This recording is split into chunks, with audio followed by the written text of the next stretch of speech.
Hi everyone, in this session we're going to look at a brief history of meditation practice. The origins of meditation cannot be pinned down absolutely as they predate written record. However, it's generally accepted that the practice originated on the Indian subcontinent over 7,000 years ago. Many people point to the view that meditation, which forms a huge part of yoga, is a tantric practice originally followed by devotees of Shiva. Indeed, the Hatha Yoga Pradipika from the 15th century states that it was developed by a tantric sage called Shiva.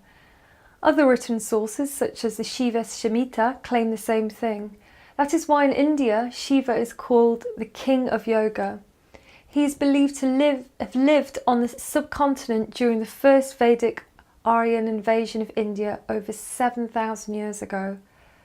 Subsequently, meditation became integrated within wider Hindu society and over time also became part of Buddhism, itself a development of that society's practices. Approximately 600 BC, Siddhartha Gautama Buddha reached enlightenment by meditating under a Bodhi tree. The major break between Buddhism and Hinduism occurred because Buddha's followers did not believe meditation to be a means of getting closer to a higher being, a god, but rather as a means of realizing one's interconnectedness with all things. More or less in parallel with the development of Buddhism, Taoism, also known as Taoism, due to historic issues in translation, was on the rise. Taoism is a philosophical tradition of Chinese origin which emphasizes living in harmony with Tao. Tao is a word signifying the way or key. Tao is also the intuitive knowing of life that cannot be grasped wholeheartedly as just a concept, but has to be known through actual living experience of one's everyday being. And surprisingly, when followers of Buddhism and Taoism met, they had quite a lot in common and started to adopt each other's practices, culminating in Zen Buddhism. Zen emphasizes rigorous self-control, meditation practice, insight into Buddha nature, and the personal expression of this insight in daily life, especially for the benefit of others. It de-emphasizes knowledge of text and favors direct understanding through Zazen, the nature of existence.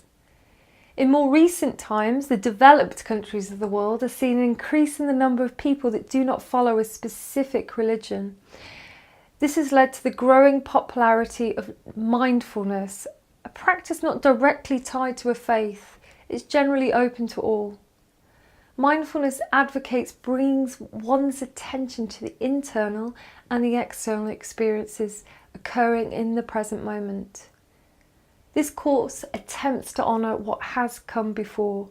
It also reveres the fact that before the Hinduism of the Upanishads, women could be both student and teacher, effectively equal to men.